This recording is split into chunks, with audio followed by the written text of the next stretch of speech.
Hello guys, Luke here, welcome back to the channel. Today I thought I'd record a little bit of a vlog. I'm actually on my way right now to pick up another capture card. It's a Elgato Game Capture HD 60, so another capture card that does 60 FPS 1080p capture, just like my AVerMedia box as well. Picked this up used for a very reasonable price, so I've got to drive about 20 minutes to get it. The reason I want another capture card is basically to be able to record two devices at once to my PC, two HDMI devices, because currently I have my AVerMedia capture card which captures one HDMI device, but if I want to do green screen capture and record from my Xbox, then I can't do it both of them at the same time, because I need my capture card to capture my camera, which is what I'm recording off right now, my Sony RX100 Mark III, to capture to the PC to then use OBS to do the green screen background replacement. And then if I do that, I can't also record from a console through HDMI or something else through HDMI. I'm picking up an Elgato HD60 so that I can record from Xbox as well as record from my camera for green screen. And because I've got to drive about 20 minutes or so, I thought why not make a vlog and a bit of a informational video as well. So I haven't yet done a video about the camera that I use for YouTube. I record everything on this camera that you're seeing right now, which is my Sony RX100 Mark III. I picked this up used for about 500 bucks. They go brand new for about $899, so quite expensive camera still. The current one, the Mark V, goes for about $1,400 or $1,500. Going up to the RX100 Mark IV just gives you 4K capability at 30 FPS. And I'd much rather record videos at 60, so to get 4K 60 I would have had to go to the RX100 Mark V, and that's, as I said, $1,500, $1,400 camera, just a little bit out of my price range for cameras. Now for some tech specs about the camera. It has a 20 megapixel 1-inch sensor, so it's able to capture a lot of light, which means in low light it's a very good performer.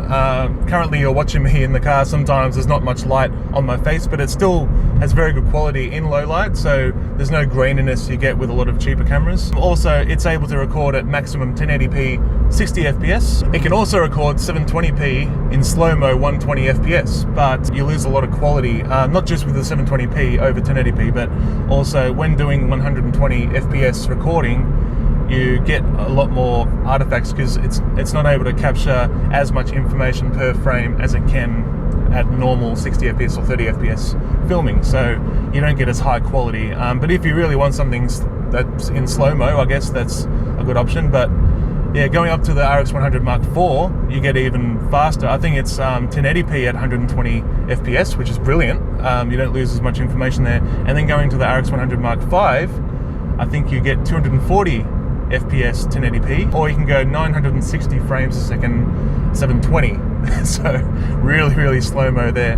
But again, I didn't need to use those features for what I needed to do with this camera. So apart from the video recording specs, it's also a great photography camera because of that 1-inch sensor. Again, you get very good low light performance. A lot of information can be taken in a shot. I think at maximum quality you get about a 20 megabyte size photos. It also has some great accessories on the camera built in for photography. It has a built-in flash, so it's actually a pop-up flash, so it pops out of the camera, and you can angle that in a different direction. If you don't want the flash to be directly off the subject that you're taking a photo of, you can actually bounce it off a ceiling or a wall or something to get indirect light on the subject. And this camera also has an electronic viewfinder, so especially in very well-lit outdoor conditions, the LCD screen isn't always a great point of like selecting your frame and everything. Sometimes using the electronic viewfinder is better, because then you don't have light bouncing off your monitor or whatever in, like, you know, with the sun behind you or something. You can actually look through the electronic viewfinder and take the photo instead. And two other great features I like about this camera as well, especially for YouTube recording, is it's got a HDMI out. It is a mini HDMI out, so you need a mini HDMI to HDMI cable, but that's why I have capture cards, so I can capture directly from the camera without recording on the camera, straight to my PC and record there. So if I want something recorded very quick, or if I want to do the green screen recording, that's what I use. So I can do HDMI out to the capture card, then into the PC. And the second great utility is the micro USB port. I can use this either to transfer files across to a PC, or I can actually charge the camera via the micro USB as well, which is great because then I can use power banks, USB power banks, to actually charge the camera on the go. That's actually what I'm using right now to power the camera, because I don't think the battery is that great. It's a bit of an older battery, so it doesn't hold its charge as well. So yeah, I use a USB power bank to power the camera as I'm recording. So I can basically record all day, every day without charging the camera at all. It'll just trickle charge the battery as it's recording anyway. And now about that LCD screen on the camera, it's a 3-inch LCD screen. What's great about the Mark III Sony RX100 is that the screen can fully articulate 180 degrees. So basically selfie mode. The RX100 Mark II, the screen can only articulate 90 degrees.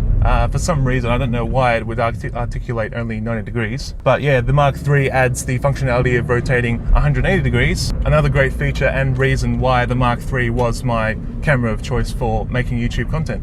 Now, the last great feature of this camera is actually the size of the body. Because it's such a small camera, I was thinking of going a DSLR in the beginning when I was choosing a camera for YouTube, but going with a mirrorless camera like the RX100 is great because it just fits in your pocket. The lens on it just zooms right inside the camera and you can just put it in a pocket, preferably a cargo pants pocket. It doesn't quite fit in a jeans pocket. But yeah, just the compact size and lightweightness of the camera makes it brilliant to just take anywhere and shoot film with it. It also has a 1¼ thread tripod mount, so you can mount it to any tripod. I've got it mounted right here to a suction cup mount. Now, one of the downsides of this camera is actually a feature that they removed on the Mark III. The Mark II and the Mark I had a hot shoe mount, which means you can actually mount an external microphone, as the built-in microphone on this camera isn't that brilliant. It's very, very tinny, it's a very tiny microphone. And so to record my audio for videos, I use either a lavalier mic, which I'm wearing right now, it's on my seatbelt, and just sync it up in post-editing. If I'm recording to my computer with this camera, I simply use my